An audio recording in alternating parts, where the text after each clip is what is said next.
Hello students, तो चलिए आज हम लोग शुरुआत करते हैं क्लास 9 के एक्सरसाइज 11.3 के क्वेश्चन नंबर 2 का, जो कि है find the capacity in litres of a conical vessel with radius 7 centimetre and slant height 25 centimetre. तो इस क्वेश्चन में हम लोगों को क्या बोला गया है कि हमारे पास एक कोनिकल वेसल है। कोनिकल वेसल मतलब कि एक ऐसा वेसल है जो कि कोन के शेप में है, ठीक है, और हम लोगों को उसका कैपेसिटी फाइंड करना है। तो अब आप लोग बोलोगे कैपेसिटी फाइंड करना है, लेकिन इस चैप्टर में हम लोग कैपेसिटी फाइंड करके करेंगे क्या? ये तो सरफेस एरिया वॉल्यूम का चैप्टर है। तो आगे से अब आप लोगों को जब भी कैपेसिटी फाइंड करने बोले तो आप लोग ये याद रख सकते हो कि कैपेसिटी जो है वो वॉल्यूम से रिलेटेड होता है, ठीक है। जब कैपेसिटी फाइंड करने बोलेगा तो हम लोग वॉल्यूम ही फाइंड करते हैं। बस इस क्वेश्चन में ट्विस्ट क्या है हमारा कि कैपेसिटी जो है वो हम लोगों को लीटर्स में फाइंड करना है, तो वॉल्यूम जो आएगा हमारा वो सेंटीमीटर क्यूब में आएगा। तो अब सेंटीमीटर क्यूब को हम लोग लीटर्स में कैसे कन्वर्ट करेंगे, इसके लिए हमारे पास एक फॉर्मूला है, और जब हम लोग इस क्वेश्चन को सॉल्व करेंगे तो उस फॉर्मूला का हम लोग यूज करेंगे। तो इसके अंदर पहला जो हम लोगों को इंफॉर्मेशन गिवन है उसमें हम लोगों को क्या गिवन है कि रेडियस जो है कोनिकल वेसल का वो हमारा 7 सेंटीमीटर है और जो उसका स्लैंट हाइट है वो 25 सेंटीमीटर है, ठीक है। तो इस क्वेश्चन को शुरू करने के लिए सबसे पहले हम लोग क्या करते हैं, तो फिगर ड्रॉ कर लेते हैं। तो मान लीजिए कि ये हमारा कॉनिकल वेसल है और इसमें हम लोग रेडियस को दर्शा देते हैं। तो रेडियस को कहाँ पर शो करेंगे, तो यहाँ पर से ऐसे मार्क करते हैं और इसमें लिख देते हैं ये 7 सेंटीमीटर है। तो ये यहाँ पर अंडरस्टूड हो जाएगा कि रेडियस जो है वो हमारा 7 सेंटीमीटर है, ठीक है। नेक्स्ट क्या बोला है, स्लैंट हाइट 25 सेंटीमीटर है। तो स्लैंट हाइट किसको बोलते हैं, ये जो टेढ़ा वाला पोर्शन का हाइट होता है उसको हम लोग क्या बोलते हैं, स्लैंट हाइट। तो यहाँ पर हम लोग लिख लेते हैं रेडियस या आर का जो वैल्यू है वो 7 सेंटीमीटर है और स्लैंट हाइट को तो हम लोग एल से रिप्रेजेंट करते हैं, तो स्लैंट हाइट का वैल्यू 25 सेंटीमीटर है, ठीक है। अब हम लोग आते हैं पहले वॉल्यूम पे। तो volume of cone is equal to क्या होता है, 1/3 पाई आर स्क्वायर एच। सबसे मेन बात यहाँ क्या हो गया, हमारे पास वैल्यू h का नहीं है। तो जब हमारे पास h का वैल्यू नहीं होता है तो हम लोग एक फॉर्मूला सीखे थे जब हम लोग सरफेस एरिया कोन का पढ़ रहे थे, तब हमने क्या सीखा था कि स्लैंट हाइट का जो स्क्वायर होता है वो रेडियस के स्क्वायर प्लस परपेंडिकुलर हाइट के स्क्वायर के बराबर होता है। तो अगर हम लोग h को फ्री कर ले तो ये जो रेडियस इस साइड प्लस में है इधर जाएगा तो माइनस हो जाएगा।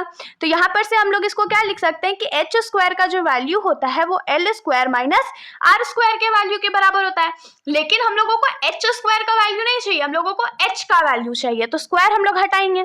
तो इसके लिए क्या हो जाएगा, राइट साइड में स्क्वायर जो है वो स्क्वायर रूट में कन्वर्ट हो जाएगा। अब वैल्यूज पुट कर देते हैं। तो L का वैल्यू हमारा कितना है, 25 सेंटीमीटर का स्क्वायर माइनस R का वैल्यू हमारा कितना है, तो 7 सेंटीमीटर का स्क्वायर।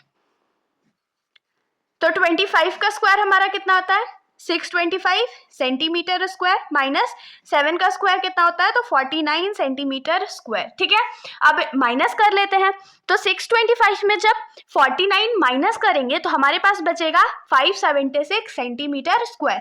और अगर आप लोगों को स्क्वायर रूट्स याद हो या स्क्वायर नंबर भी याद हो तो 576 का क्या स्क्वायर होता है, तो 24 का होता है, और रूट के अंदर 2 सेंटीमीटर है तो 1 सेंटीमीटर बाहर आ गया। मतलब कि यहाँ से हमारा जो h का वैल्यू है या परपेंडिकुलर हाइट का जो वैल्यू है वो 24 सेंटीमीटर आ गया। अब अगर हमारे पास h का वैल्यू है तो हम लोग वॉल्यूम तो बहुत आराम से निकाल सकते हैं। हम लोग यहाँ पर क्या लिखेंगे, volume of conical vessel is equal to क्या हो जाएगा, 1/3 पाई आर स्क्वायर एच।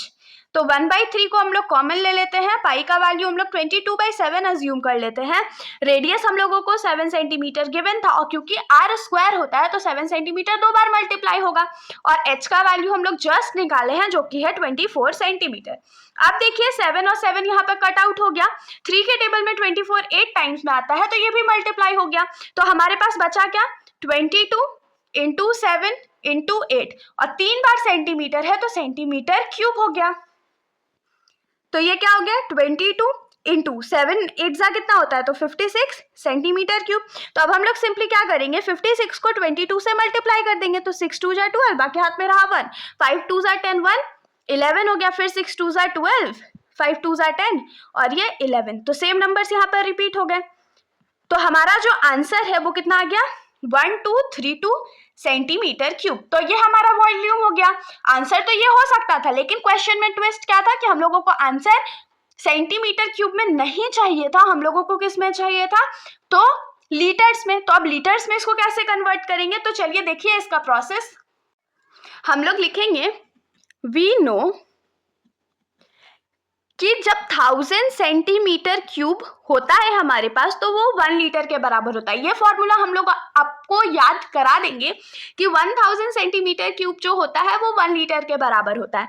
अगर हम लोग इसको थोड़ा सा सिंप्लीफाई कर ले तो हम लोग 1 सेंटीमीटर क्यूब को क्या लिख सकते हैं, 1 लीटर डिवाइडेड बाई 1000, मतलब कि 1 सेंटीमीटर क्यूब किसके बराबर हो गया, 1 लीटर डिवाइडेड बाई 1000। ये हो गया, तो हमारे पास 1 सेंटीमीटर क्यूब का तो वैल्यू आ गया। तो यहां से हम लोग क्या लिख सकते हैं कि 1232 सेंटीमीटर क्यूब किसके बराबर होगा, तो 1232 इंटू 1 लीटर डिवाइडेड बाई 1000। तो इसको अगर हम लोग थोड़ा सा सिंप्लीफाई कर ले तो 1232 डिवाइडेड बाई 1000 लीटर हो जाएगा।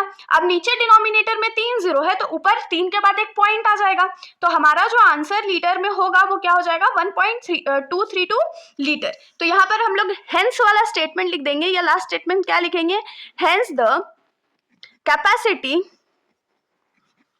Of the conical vessel is 1.232 litres. ये हमारा आंसर हो गया। तो ये तो हमारे क्वेश्चन का सिर्फ फर्स्ट पार्ट था, ठीक है। अब हम लोगों को इस क्वेश्चन के सेकंड पार्ट से भी डील करना पड़ेगा। तो इस क्वेश्चन का जो सेकंड पार्ट है उसका हमारा क्वेश्चन है height is equals to 12 centimetre and slant height is equals to 13 centimetre. तो इस केस में क्या है कि हमारे पास एक कोनिकल वेसल है जिसका हाइट, नॉर्मल हाइट मतलब कि क्या होता है, परपेंडिकुलर हाइट जो है हमारा, परपेंडिकुलर हाइट कितना है हमारे पास, 12 सेंटीमीटर है, ठीक है। और वहीं पर स्लैंट हाइट जो है वो कितना है, तो 13 सेंटीमीटर है। लेकिन क्या हमारे पास रेडियस है, नहीं। और वॉल्यूम निकालने के लिए तो रेडियस बहुत ज्यादा इंपॉर्टेंट होता है। तो हम लोग क्या करेंगे, फॉर्मूला का यूज करके रेडियस निकाल लेते हैं। कौन से फॉर्मूला का, जो हमने पिछले क्वेश्चन में, इसी क्वेश्चन के लास्ट पार्ट में जो फॉर्मूला यूज किया था वही। जैसे कि वी नो एल स्क्वायर किसके बराबर होता है, तो आर स्क्वायर प्लस एच का स्क्वायर। अब इस एच के स्क्वायर को अगर हम लोग लेफ्ट साइड लेके चले जाए तो ये माइनस एच स्क्वायर हो जाएगा is equals to r square. इसको अरेंज कर लेते हैं तो रेडियस का स्क्वायर जो होगा वो slant height minus perpendicular height हो जाएगा। तो हम लोगों को तो आर स्क्वायर का वैल्यू नहीं चाहिए, हम लोगों को तो आर का वैल्यू चाहिए। तो आर को फ्री करने के लिए रूट में डाल देंगे, तो root under l square minus h square हो जाएगा। अब वैल्यूज पुट कर देते हैं, तो रेडियस इज इक्वल्स टू क्या हो जाएगा, रूट अंडर एल के जगह हमारा क्या लगेगा, 13 सेंटीमीटर का स्क्वायर माइनस एच के जगह क्या लगेगा, 12 सेंटीमीटर का स्क्वायर। तो 13 का स्क्वायर क्या होता है, 169 सेंटीमीटर स्क्वायर माइनस 12 का स्क्वायर क्या होता है, 144 सेंटीमीटर स्क्वायर हो गया। अब 169 में 144 माइनस करते हैं तो 9 में से 4 जाएगा तो 5 बचेगा, 6 में से 4 जाएगा तो 2 बचेगा, और 1 में से 1 गया तो 0 बचेगा, और ये सेंटीमीटर स्क्वायर हो गया। तो रेडियस का वैल्यू यहाँ पर हमारा क्या आ जाएगा, 5 सेंटीमीटर। मतलब कि ये जो कोनिकल वेसल है हमारे पास उसका जो रेडियस है वो कितना है, 5 सेंटीमीटर है। अब अगर हमारे पास रेडियस का वैल्यू आ गया है तो वॉल्यूम तो हम लोग आराम से निकाल सकते हैं। तो हम लोग यहाँ पर क्या लिखेंगे, volume of conical vessel is equals to क्या हो जाएगा, 1/3 पाई आर स्क्वायर एच। अब तो हमारे पास सारे वैल्यूज है तो हम लोग बहुत आराम से पुट कर सकते हैं। तो 1/3 इंटू पाई का वैल्यू हम लोग 22/7 अज्यूम कर लेते हैं, और रेडियस का स्क्वायर मतलब कि 5 centimetre into 5 centimetre into height जो है हमारा कितना दिया हुआ है, तो 12 सेंटीमीटर। अब 3 को कट करते हैं यहाँ 4 टाइम्स में, और तो कुछ भी नहीं यहाँ पर कट हो रहा है, तो अब इसको यहीं पर रहने देते हैं। अब देखिए 22 को 4 से मल्टीप्लाई करेंगे तो 88 हो जाएगा, इंटू 5 को 5 से मल्टीप्लाई कर देंगे तो 25 हो जाएगा। सेंटीमीटर 3 बार है तो सेंटीमीटर क्यूब हो गया, और डिनोमिनेटर में हमारा 7 बाकी रह गया। तो अब यहाँ पर क्या हो जाएगा, 88 को 25 से मल्टीप्लाई करेंगे और 7 से डिवाइड कर देंगे। तो जब हम लोग 88 को 25 से मल्टीप्लाई करेंगे तो हमारा आंसर जो है वो 2200 हो जाएगा, डिवाइडेड बाई 7 सेंटीमीटर क्यूब। अब 2200 को जब हम लोग 7 से डिवाइड कर देंगे तो हमारा जो आंसर है या जो वॉल्यूम है वो क्या आ जाएगा, 314.28 सेंटीमीटर क्यूब। ये तो हो गया, तो यहाँ पर हम लोग लिख सकते हैं वॉल्यूम जो है वो कितना है 314.28 सेंटीमीटर क्यूब। अब लग रहा होगा यही आंसर है, लेकिन हमारा ये आंसर नहीं है। क्यों नहीं है? क्योंकि हम लोगों को आंसर किस में बोला गया था, लीटर्स में लाने के लिए। तो अब सेम मेथड का यूज करेंगे। हम लोग क्या लिखेंगे कि 1000 सेंटीमीटर क्यूब जो है वो 1 लीटर के बराबर होता है। ठीक है, तो हमारे पास अगर 1 सेंटीमीटर क्यूब निकालने का वैल्यू होता तो कैसे निकालते हैं, 1/1000 लीटर हो जाता है। ये जो 1000 लेफ्ट साइड में मल्टीप्लाई में था उसको राइट साइड में भेज देते तो वो डिवाइड में हो जाता। लेकिन हम लोगों को चाहिए कितना के लिए, 314.28 सेंटीमीटर क्यूब के लिए चाहिए। तो ये क्या हो जाएगा 314.28 इंटू 1/1000 लीटर्स। तो 314.28 डिवाइडेड बाई 1000 लीटर हो गया ये। अब अगर डिनोमिनेटर में 3 जीरो है तो ऊपर में हम लोग पॉइंट लेफ्ट साइड 3 बार खिसका देंगे। तो ये क्या हो जाएगा 1 2 3। तो हमारा जो वैल्यू है वो क्या हो जाएगा 0.31428 लीटर्स। तो हम लोग यहाँ पर क्या लिखेंगे, hence the capacity of the vessel